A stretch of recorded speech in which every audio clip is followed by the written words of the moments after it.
বলাই আছে রাজনৈতিক প্রশিক্ষক, তো রাজনীতিই শিখাচ্ছি আলহামদুলিল্লাহ।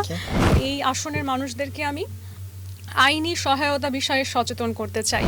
আমাদের যে ঢাকা ৮ আসনের প্রার্থীরা কথা বলছে, তারা কথাবার্তার মধ্যে একজন আরেকজনকে কাদা ছোড়াছুড়ি করছে, কিন্তু আসলে ঢাকা ৮ আসনের সবার ক্ষতি হবে, সেই প্রবলেমটা কি?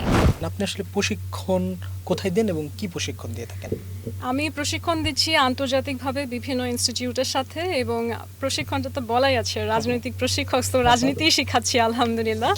এবং রাজনীতি শেখানোর it's a good question in a way, যে অনেক রকমের স্টাইল থাকে।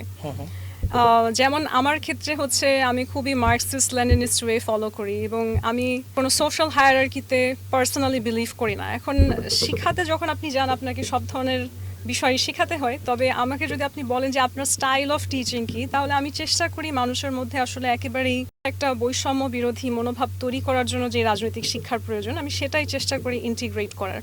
এবং আমার যে ক্লাসেসগুলো হয় সেগুলো ইন পার্সনও হয়, আবার অনলাইনও হয়। যেটা ইন পার্সন হয় সেটা আমি যখন যে দেশে থাকি সেখানে অনুষ্ঠিত হয়, আর যেটা online it's open for everyone from around the world. Dhaka ৮ আসনের মানুষের জীবনমান উন্নয়নের জন্য আপনি কি স্পেসিফিক পদক্ষেপ গ্রহণ করবেন? একজন মানুষের পক্ষে আসলে সব সমস্যা কখনোই সমাধান করা সম্ভব না, আর এই কারণেই কিন্তু সংসদে প্রার্থীও একজন থাকেন না, অনেকগুলো মানুষ থাকেন। এবং আমার পক্ষেও ঢাকা ৮ আসনের সব সমস্যার সমাধান করা এমন কোনো আশ্বাস আমি কাউকে দেইনি এবং কখনো দেবও না। ইনফ্যাক্ট আমি কোনো আশ্বাসই কাউকে দিচ্ছি না।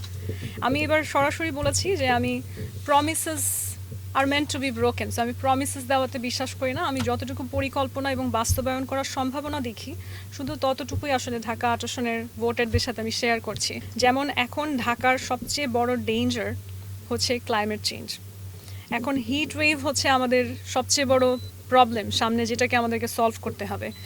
আমাদের যে ঢাকা ৮ আসনের প্রার্থীরা কথা বলছে, তারা কথাবার্তার মধ্যে একজন আরেকজনকে কাদা ছোড়াছুড়ি করছে, কিন্তু আসলে ঢাকা ৮ আসনের সবার ক্ষতি হবে, সেই প্রবলেমটা কি? 2026 সায়েন্টিফিক্যালি বলা হচ্ছে যে সবচেয়ে গরম একটা বছর হতে যাচ্ছে।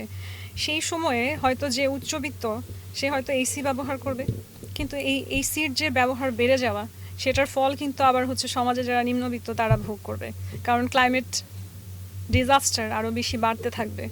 এবং এই এসি ব্যবহারও কিন্তু আমাদের দেশের ক্লাইমেটের জন্য, একজন মানুষের স্বাস্থ্যের জন্য ভালো না।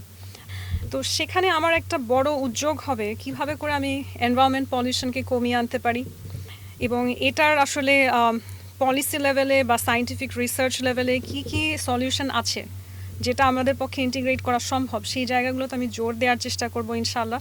সেকেন্ড যেটা হচ্ছে বাস্তবভাবে আমি প্রিপারেশন নিয়েছি, সেটা হচ্ছে এই আসনের মানুষদেরকে আমি আইনি সহায়তা বিষয়ে সচেতন করতে চাই।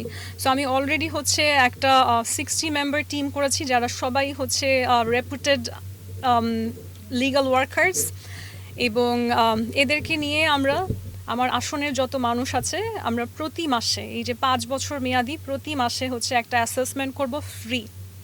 সেখানে মানুষ এসে তার যে কোনো আইনি সমস্যা শেয়ার করতে পারবে, কি কি প্রতিকার হতে পারে, কি অপশন আছে, বা তার জন্য হচ্ছে আইনের কি কি সহায়ক ভূমিকা থাকতে পারে সেগুলো সম্পর্কে জানতে পারবে, বা কোন জায়গায় গেলে, কার কাছে গেলে কিভাবে করে সে তার সমস্যাটা সমাধান করবে আইনি প্রক্রিয়ায়, সেই গাইডলাইনটা সে পেতে পারে।